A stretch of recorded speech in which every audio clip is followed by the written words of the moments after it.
जय श्री राम जी। आप सभी को आपके अपने YouTube चैनल धार्मिक भजन कीर्तन बरवाला में आप सभी का स्वागत है। जैसे कि आप सभी को पता है कि आज सोमवार है, तो सोमवार के दिन सोमवार का व्रत करते हैं, सौम्य प्रदोष का व्रत करते हैं और 16 सोमवार का भी व्रत किया जाता है। तो आज की इस वीडियो में हम आप सबको सोमवार की, सौम्य प्रदोष व्रत की और 16 सोमवार की व्रत कथाएँ सुनाएंगे। उसके बाद आरती करेंगे। तो आप वीडियो को लास्ट तक ज़रूर सुने और सारी कथाओं को सुनकर कमेंट करके ज़रूर बताएं कि कथा आपको कैसी लगी। तो आइए सबसे पहले मैं आप सभी को सोमवार व्रत की विधि बताता हूँ। शुरू करते हैं। सोमवार का व्रत साधारणतः दिन के तीसरे पहर तक होता है। व्रत में फलाहार या प्रायण का कोई खास नियम नहीं है, किंतु यह आवश्यक है कि दिन रात में केवल एक समय भोजन करें। सोमवार के व्रत में शिवजी पार्वती जी का पूजन करना चाहिए।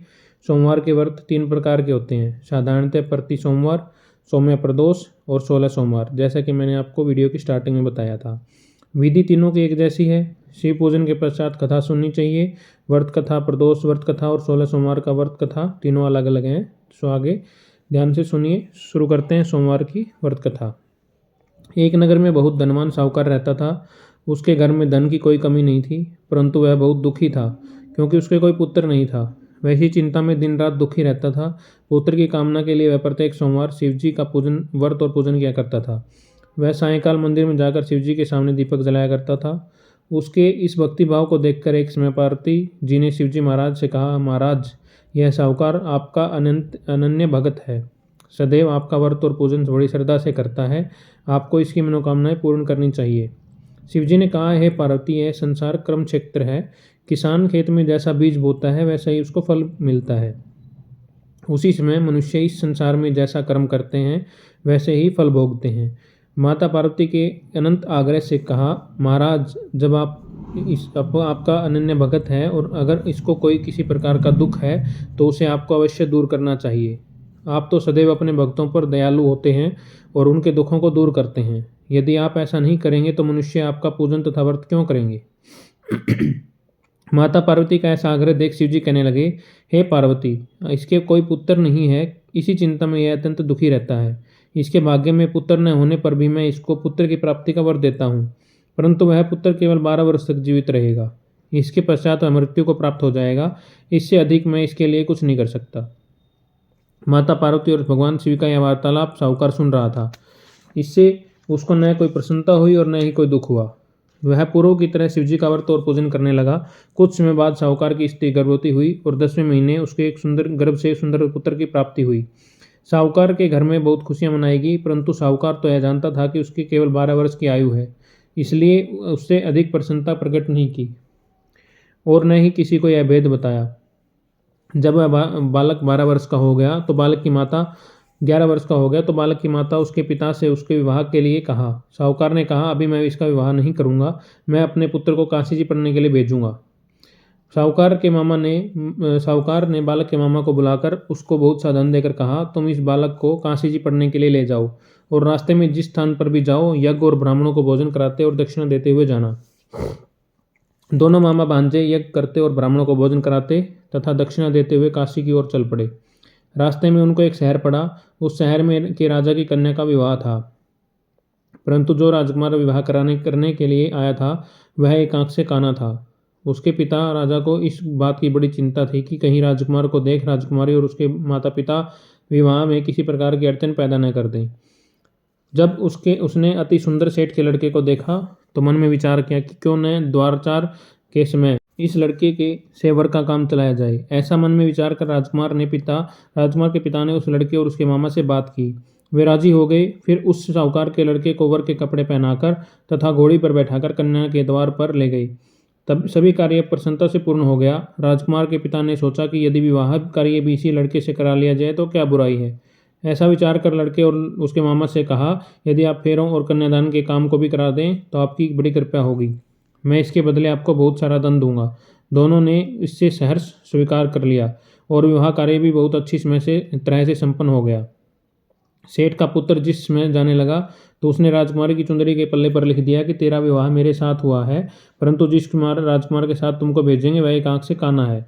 मैं काशी जी पढ़ने के लिए जा रहा हूँ।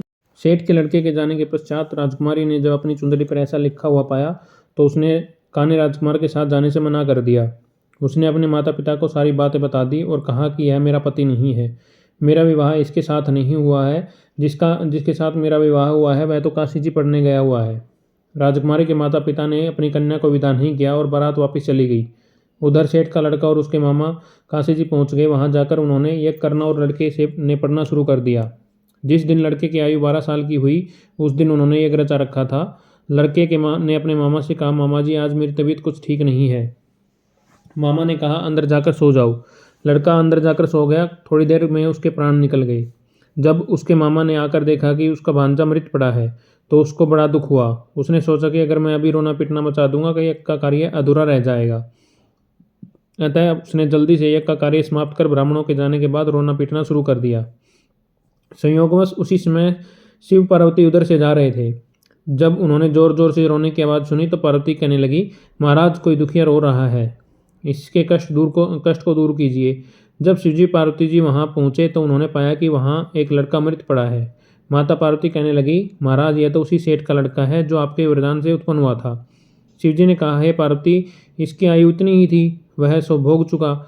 जब पार्वती जी ने कहा, हे महाराज इस बालक को और आयु दो, नहीं तो इसके माता पिता तड़प तड़प कर मर जाएंगे। माता पार्वती के बार बार आग्रह करने पर शिवजी जी ने उसको जीवन का वरदान दिया। बोलिए शिवजी भगवान की जय। शिवजी की कृपा से वह लड़का जीवित हो गया। शिवजी और पार्वती जी कैलाश पर्वत को चले गए। शिक्षा पूर्ण होने पर वह लड़का और उसके मामा उसी प्रकार यज्ञ करते, ब्राह्मणों को भोजन कराते और दक्षिणा देते अपने घर की ओर चल पड़े। रास्ते में उसी शहर में आए वहाँ जहाँ उस लड़के का वहाँ की राजकुमारी के साथ विवाह हुआ था। वहाँ आकर उन्होंने यज्ञ आरंभ कर दिया। उस लड़के के ससुर वहाँ के राजा ने उनको पहचान लिया और महल में ले जाकर उसकी बहुत आवभगत की। बहुत से दास दासियों सहित आदरपूर्वक अपनी बेटी को राजकुमार के साथ विदा किया। जब वे अपने शहर के निकट आए तो मामा ने कहा, मैं पहले तुम्हारे घर जाकर तुम्हारे माता पिता को खबर कर देता हूँ। जब उस लड़के के मामा घर पहुंचा तो लड़के के माता पिता घर की छत पर बैठे थे। उन्होंने यह प्रण कर रखा था कि यदि हमारा पुत्र सकुशल लौट आया तो हम राजी खुशी नीचे आ जाएंगे, नहीं तो छत से गिरकर अपने प्राण दे देंगे। उस लड़के के मामा ने आकर यह सब समाचार दिया कि आपका पुत्र आ गया है। उनको विश्वास नहीं हुआ। तब उसके मामा ने शपथपूर्वक कहा कि आपका पुत्र अपनी पत्नी और बहुत सारा धन साथ लेकर आया है। तो सेठ प्रसन्नता से भर उठा। सेठ सेठानी आनंदपूर्वक नीचे आए। बाहर आकर उन्होंने अपने पुत्र तथा उसकी पत्नी का भरपूर स्वागत किया। सभी बड़ी प्रसन्नता के साथ रहने लगे। जो कोई सोमवार के व्रत को धारण करता है अथवा इस कथा को पढ़ता या सुनता है उसके सब दुख दूर होते हैं, उसकी समस्त मनोकामनाएं पूर्ण होती हैं तथा वह इस लोक में नाना प्रकार के सुख भोगकर अंत में सदाशिव के लोक को प्राप्त होता है। बोलिए शिव शंकर भगवान की जय हो। आइए अब आपको सौम्य प्रदोष की व्रत कथा सुनाता हूँ। पूर्व काल में एक विधवा ब्राह्मणी प्रत्येक प्रातः ऋषियों की आज्ञा ले अपने पुत्र को साथ लेकर भिक्षा लेने जाती थी और संध्या को लौट आती। भिक्षा में जो मिलता उससे अपना कार्य चलाती और शिवजी का प्रदोष व्रत भी करती। एक दिन जब वह भिक्षा के लिए अपने पुत्र को साथ लेकर जा रही थी तो मार्ग में उसे विदर्भ देश के राजकुमार मिला। शत्रुओं ने उसे अपनी राजधानी से बाहर निकाल दिया था और उसके पिता को मार दिया था। अतः वह मारा मारा फिर रहा था। ब्राह्मणी उसे अपने साथ ले आई और अपने पुत्र के साथ उसका पालन पोषण करने लगी। एक दिन वह दोनों राजकुमार ब्राह्मण बालक ने वन में गंधर्व कन्याओं को देखा। ब्राह्मण बालक घर लौट आया परंतु राजकुमार साथ नहीं आया, क्योंकि वह अंशुमति नाम की गंधर्व कन्या के से बातें करने लगा। दूसरे दिन वह फिर अपने घर से वहां आया जहां अंशुमति अपने माता पिता के साथ बैठी थी।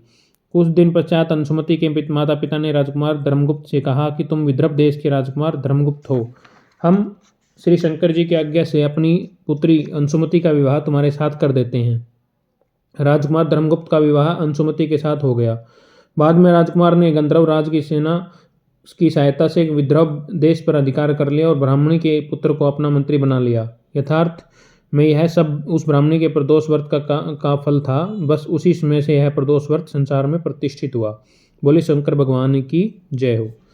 सौम्य प्रदोष व्रत की कथा यहीं पर समापन होती है। अब आप सभी को 16 सोमवार की व्रत कथा सुनाता हूँ। जैसा कि मैंने वीडियो के स्टार्टिंग में बताया था कि हम सोमवार की व्रत कथा, सौम्य प्रदोष व्रत कथा और 16 सोमवार की व्रत कथा के बाद आरती करेंगे। तो आइए शुरू करते हैं 16 सोमवार की व्रत कथा। मृत्युलोक में भ्रमण करने की इच्छा करते एक समय श्री भूतनाथ भगवान भोलेनाथ माता पार्वती के साथ मृत्युलोक में पधारे। भ्रमण करते करते दोनों विदर्भ देशांतर्गत अमरावती नाम की अति रमणीक नगरी में पहुंचे। अमरावती नगरी अमरपुरी के संदर्भ सब प्रकार के सुखों से परिपूर्ण थी। उसमें वहां के महाराज द्वारा बनाया हुआ अति रमणीक शिव जी का मंदिर भी था। भगवान शंकर भगवती पार्वती के साथ उस मंदिर में भी निवास करने लगे। एक समय माता पार्वती भगवान भोलेनाथ को प्रसन्न देख मनोविनोद करने की इच्छा से बोली, हे महाराज, आज तो हम दोनों चौसर खेलेंगे। शिवजी ने प्राण प्रिया की बात को मान लिया और चौसर खेलने लगे। उस समय मंदिर का पुजारी ब्राह्मण मंदिर में पूजा करने आया। माता पार्वती ने पुजारी से प्रश्न किया कि पुजारी जी बताओ, इस बाजी में हम दोनों में से किसकी जीत होगी। ब्राह्मण बिना विचार किए शीघ्रता से बोल उठा कि महादेव जी की जीत होगी। थोड़ी देर में बाजी समाप्त हो गई और पार्वती जी की विजय हुई। पार्वती जी बहुत क्रोधित हुई और ब्राह्मण को झूठ बोलने के अपराध में के कारण श्राप देने की उद्यत हुई। भोलेनाथ ने माता पार्वती को बहुत समझाया, परंतु उन्होंने ब्राह्मण को कोढ़ी होने का श्राप दे दिया। कुछ समय बाद पार्वती जी के श्रापवश पुजारी के शरीर में कोढ़ पैदा हो गया। वह अनेक प्रकार के दुखी रहने लगा। पुजारी को श्राप कष्ट भोगते हुए बहुत दिन हो गए। तब एक दिन देवलोक की अप्सरा शिवजी की पूजा हेतु उसी मंदिर में पधारी। पुजारी की कोढ़ के कष्ट को देख उसने बड़े दयाभाव से उससे रोगी होने का कारण पूछा। पुजारी ने निसंकोच सारी बातें कह दी। वे अप्सराएं बोली, हे पुजारी, अब तुम अधिक दुखी मत होना, भगवान शिव तुम्हारे कष्ट को दूर कर देंगे। तुम सब व्रतों में श्रेष्ठ षोडश सोमवार का व्रत भक्तिभाव से किया करो। पुजारी ने अप्सराओं से विनम्र भाव से षोडश सोमवार व्रत की विधि पूछी। अप्सरा ने बताया कि सोमवार को भक्ति के साथ व्रत करें, स्वच्छ वस्त्र पहने, संध्या व उपासना के बाद आधा सेर गेहूं का आटा लें, उसमें 3 अंग बनाएं, घी, गुड़, दीप, नैवेद्य, पुंगीफल, बेलपत्र, जनेऊ, जोड़ा, चंदन, अक्षत, पुष्प आदि के साथ प्रदोष काल में भगवान शंकर का विधि से पूजन करें। तत्पश्चात 3 अंगों में से एक शिवजी को अर्पण कर दें, बाकी 2 को शिवजी का प्रसाद समझकर उपस्थित जनों में बांट दें और आप भी प्रसाद पाएं। इस विधि से 16 सोमवार का व्रत करें। 17वें सोमवार को पाव सेर पवित्र गेहूं के आटे की बाटी बनाएं, उसमें घी और गुड़ मिलाकर चूरमा बनाएं, भगवान भोलेनाथ को भोग लगाकर उपस्थित भक्तों में बांटें। उसके पश्चात कुटुंब इस सहित प्रसाद लें और शिवजी की कृपा से उसके सभी मनोरथ पूर्ण हो जाते हैं। ऐसा कहकर अप्सराएं स्वर्ग को चली गई।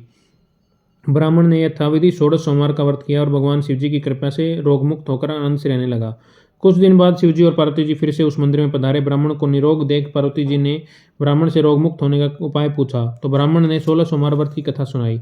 पार्वती जी अति प्रसन्न हो ब्राह्मण की व्रत की विधि पूछकर स्वयं व्रत करने को तैयार हो गई। व्रत करने के बाद उनकी मनोकामनाएं पूर्ण हुई और उनके रूठे हुए पुत्र स्वामी कार्तिकेय स्वयं माता के आज्ञाकारी हुए। कार्तिकेय जी को अपना यह विचार परिवर्तन का रहस्य जानने की इच्छा हुई। वे माता से बोले, हे माता, आपसे ऐसा कौन सा उपाय किया जिससे मेरा मन आपकी ओर आकर्षित हुआ। पार्वती जी ने वही 16 सोमवार की व्रत कथा को सुनाई। कार्तिकेय जी ने कहा, इस व्रत को मैं भी करूंगा, क्योंकि मेरा प्रिय मित्र ब्राह्मण बहुत दुखी दिल से प्रदेश गया है, मेरी उससे मिलने की बहुत इच्छा है। कार्तिकेय जी ने भी इस व्रत को किया और उसका प्रिय मित्र मिल गया। मित्र ने इस आकस्मिक मिलन का भेद कार्तिकेय जी से पूछा तो वे बोले, हे मित्र, हमने तुम्हारे मिलने से की इच्छा करके 16 सोमवार का व्रत किया था। अब तो ब्राह्मण मित्र को अपने विवाह की बड़ी इच्छा हुई। उसने कार्तिकेय जी से व्रत की विधि पूछी और यथाविधि व्रत किया। व्रत के प्रभाव से जब वह किसी कार्यवश विदेश गया तो वहां के राजा की लड़की का स्वयंवर था। राजा ने प्रण किया था कि जिस राजकुमार के गले में सब प्रकार से श्रृंगारित हथिनी माला डालेगी, मैं उसी के साथ अपनी प्यारी पुत्री का विवाह कर दूंगा। शिवजी की कृपा से वह ब्राह्मण भी उस स्वयंवर देखने की इच्छा से राजसभा में एक और बैठ गया। नियत समय पर हथिनी आई और उसने जयमाला उस ब्राह्मण के गले में डाल दी। राजा ने अपनी प्रतिज्ञा के अनुसार बड़ी धूमधाम से अपनी कन्या का विवाह उस ब्राह्मण के साथ कर दिया। ब्राह्मण को बहुत सा धन और सम्मान देकर संतुष्टित किया। ब्राह्मण सुंदर राजकन्या पाकर सुख से जीवन व्यतीत करने लगा। एक दिन राजकन्या ने अपने पति से प्रश्न किया कि हे प्राणनाथ, आपने ऐसा कौन सा भारी पुण्य किया था कि जिसके प्रभाव से अथिनी ने सब राजकुमारों को छोड़कर आपको वरण किया। ब्राह्मण बोला कि हे प्राणप्रिय, मैंने अपने मित्र कार्तिकेय जी के कथानुसार 16 सोमवार का व्रत किया था, जिसके प्रभाव से मुझे तुम जैसी रूपमान पत्नी की प्राप्ति हुई। व्रत की महिमा सुनकर राजकन्या को बड़ा आश्चर्य हुआ। वह भी पुत्र की कामना करके व्रत करने लगी।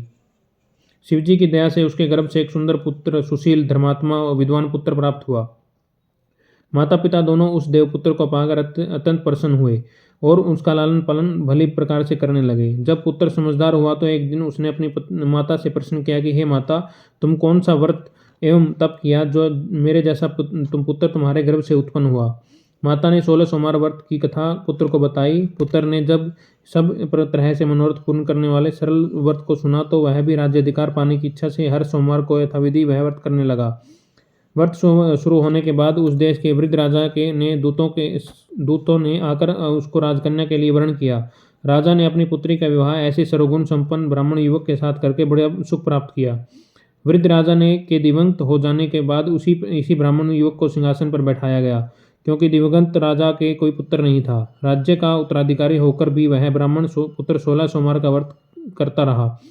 जब 17वां सोमवार आया तो विप्र पुत्र ने अपनी प्रियतमा से पूजन सामग्री लेकर शिव पूजा के लिए शिवालय में चलने को कहा, परंतु उसकी पत्नी ने उसकी आज्ञा की परवाह नहीं की।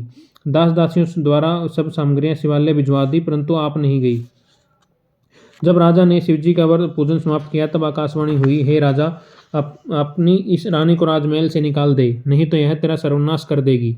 आकाशवाणी सुनकर राजा ने के आश्चर्य का ठिकाना नहीं रहा। उसने मंत्रांगण में आकर अपने सभासदों को बुलाकर पूछा, हे मंत्रियों, मुझे आज शिवजी की आकाशवाणी हुई कि राजा तू अपनी इस रानी को निकाल दे, नहीं तो यह तेरा सर्वनाश कर देगी। राज्य में मंत्री और सभासद आदि सब इसमें और दुख में डूब गए, क्योंकि जिस कन्या के कारण राज्य मिला वह राजा उसी को निकालने का जाल रच रहा है, यह कैसे हो सकेगा। राजा ने अपनी पत्नी को राजमहल से निकाल दिया। रानी दुखी हृदय से भाग्य को कोसती हुई नगर के बाहर चली गई। बिना पद त्राण, फटे हुए वस्त्र, भूख से दुखी हो धीरे धीरे चलकर वह ग्राम में पहुंची। वहां एक बुढ़िया सूत काटकर बेचने जाती थी। रानी की करुण दशा देखकर बोले कि चल तू मेरा सूत बिकवा दे, मैं वृद्ध हूँ और भाव नहीं जानती हूँ। यह बात सुनकर रानी ने बुढ़िया के सिर से सूत की गठरी उतारकर अपने सिर पर रख ली।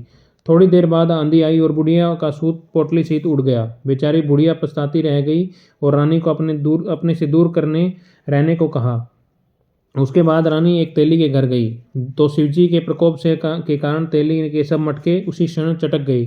तेली ने भी रानी को अपने घर से निकाल दिया। अत्यंत दुख पाती हुई रानी एक नदी के तट पर गई तो नदी का समस्त जल सूख गया। तत्पश्चात रानी एक वन में गई, वहां सरोवर में पानी पीने गई।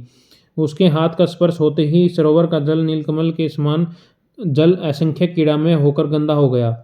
रानी ने भाग्य पर दोषारोपण करते हुए उस जल को पीकर पेड़ की शीतल छाया में विश्राम करना चाहा, परंतु रानी जिस पेड़ के नीचे जाती उस पेड़ के पत्ते तत्काल टूटकर गिर जाते। वन सरोवर जल की ऐसी दशा देख गौ चराते ग्वालों ने अपने गोसाई जी से, जो उस जंगल में स्थित मंदिर के पुजारी थे, यह बात बताई। गोसाई जी के आदेशानुसार ग्वाले रानी को पकड़कर गोसाई जी के पास लाए। रानी की मुख कांति और शरीर शोभा देख गोसाई जी जान गए कि यह अवश्य ही कोई विधि की गति की मारी कुलीन स्त्री है। पुजारी ने रानी से कहा कि पुत्री, मैं तुमको अपनी पुत्री के समान रखूंगा, तुम मेरे आश्रम में ही रहो, मैं तुमको अपनी किसी प्रकार का कष्ट नहीं दूंगा। गोसाई जी के वचन सुनकर रानी को धीरज हुआ, वह आश्रम में रहने लगी। रानी जो भोजन बनाती उसमें कीड़े पड़ जाते, जल भरकर लाती तो उसमें भी कीड़े पड़ जाते।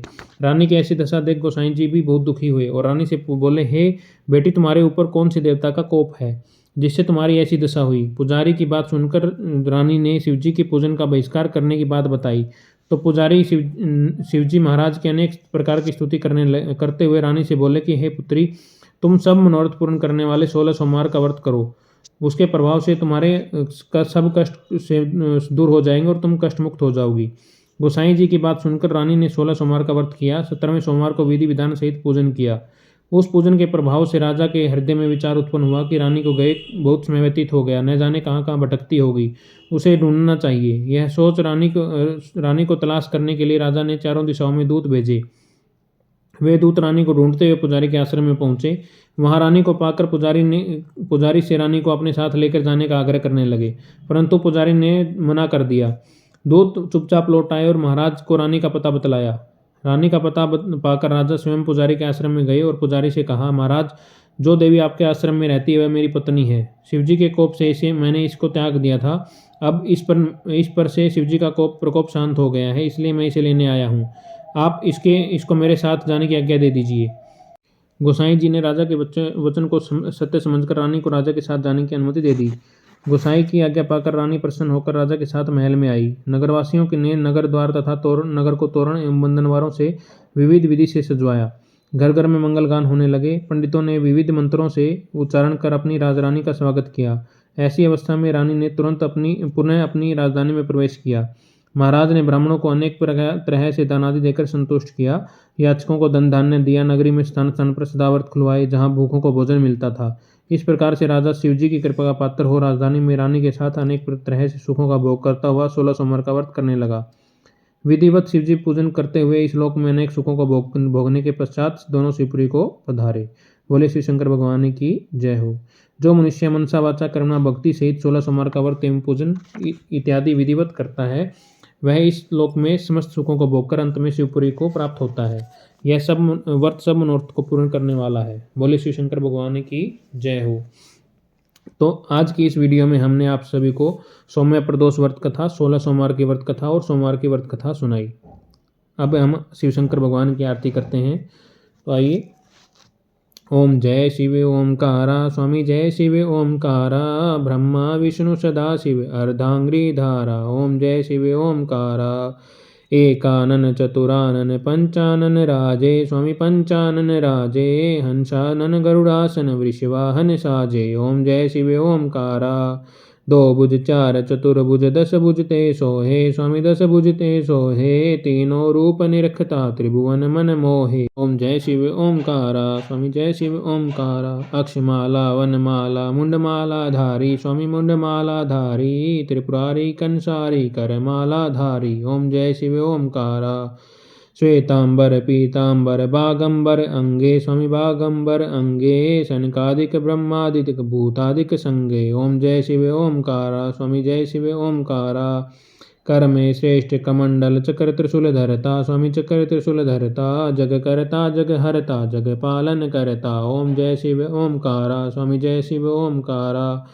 ब्रह्मा विष्णु सदा शिव जानत अविवेका स्वामी जानत अविवेका प्रणवाक्षर के मध्य ये तीनों एका। ओम जय शिव ओमकारा त्रिगुण स्वामी जी की आरती जो कोई नर गावे स्वामी प्रेम सहित गावे कहत शिवानंद स्वामी मन भजत हरि हर स्वामी मन वांछित फल पावे। ओम जय शिव ओमकारा स्वामी जय शिव ओमकारा स्वामी जय शिव ओमकारा ब्रह्मा विष्णु सदा शिव अर्धांगिरीधारा। ओम जय शिव ओमकारा।